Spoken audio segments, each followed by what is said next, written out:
I'm Harry Tariq. I'm a product manager with Bosch. And today you're here at the wood drilling and driving station. We have 3 drills on display here. Super excited, and especially one that we have just are releasing now is the GSV 18V-800, which is our mid-torque, mid-size competition. It features 565 inch-pounds of torque, and we have its larger counterparts, the 1330s, both of which feature 1,330 inch-pounds of torque.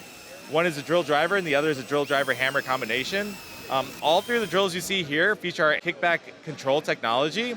When you're running in high demand application, you get bogged down or you get hung up or you hit a knot and you're running, it'll lock you out there. Flashing light indicates that the kickback control has been activated. Great for operator safety and security.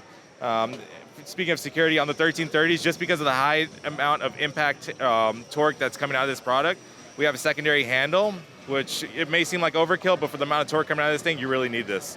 Another key feature we have in the 1330s is angle detect, which if you want to come down here real quick, I can show you, give you a quick demo. So right here, I've selected 60 degrees, and green light means it's calibrated. So if you want to keep an eye on that light right there as I tilt forward. So yellow means we're close, green means we're at about 60 degrees, which is within 3 degrees of error, which is amazing accuracy for a lot of the guys that are using these tools in certain applications.